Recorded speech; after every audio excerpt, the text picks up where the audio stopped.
మధ్యప్రాచ్యం మొత్తం భయపెట్టాలని చెప్పి ఇరాన్ ప్రయత్నించింది.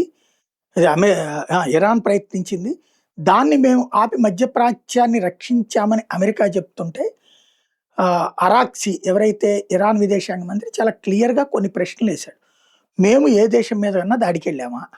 నిజంగా వాళ్ళు డైరెక్ట్‌గా ఎవరి మీద దాడికెళ్ళాలి. ఇజ్రాయెల్ మీద ఎళ్ళింది కూడా హౌతీలు, హమాసు, హెజ్బుల్లా. అసలు అక్కడి నుంచినే వాళ్ళ దరిద్రం పట్టింది.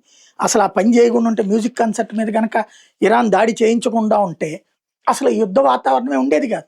ఎవడి పని ఆడు చేసుకునేవాడు, ఎవడి వ్యాపారం ఆడు చేసుకునేవాడు. ఆ రష్యా ఉక్రెయిన్ యుద్ధం ఏందో దాని సంగతి ఏందో చూసుకునేవాడు తప్పించి ఈ దరిద్రం అంతా ఉండేది కాదు. ఇరాన్ చేసిన తప్పు ఆ రష్యా ఉక్రెయిన్ యుద్ధంలో ప్రపంచం అంతా ఉందిలే, మన జోలికి రారులే అనుకుని అటాక్ చేసింది. ఇజ్రాయెల్ ఊరుకుంటదా? ఒకటికి 10 శవాలు తీసే రకం అది. ఒకటికి 100 కావాలని కోరుకునే రకం అది. అక్కడి నుంచి బిగిన్ అయిందే ఇప్పుడు ఈ స్టేజ్‌కి వచ్చింది. కానీ అది చెప్పే మాట ఒకటి నిజం. లెబనాన్ మీద గాని, ఇరాక్ మీద గాని, ఆఫ్ఘనిస్తాన్ మీద గాని మీరు గెలవగలిగారా? ఆ దేశాల మీద దాడులు చేసి ఆ పైన మీరు వెనక్కి పోవడం తప్పించి మీరేం చేయగలిగారు? మీరు గెలవగలిగారా? మా మీదైనా అంతే అంటోంది ఇరాన్. కానీ ఇక్కడే ఒక తప్పు చేస్తుంది. ఆఫ్ఘనిస్తాన్‌లో ఇంతకు ముందున్న పరిస్థితి ఏం లేవు. ఇరాక్‌లో ఇంతకు ముందు ఉన్నటువంటి పరిస్థితులు ఏం లేవు. లెబనాన్‌లో ఇంతకు ముందు ఉన్నటువంటి పరిస్థితులు ఏం లేవు. వీటన్నిట్లలో కూడా ఇప్పుడు నిరంతర సంఘర్షణలే జరుగుతుంది.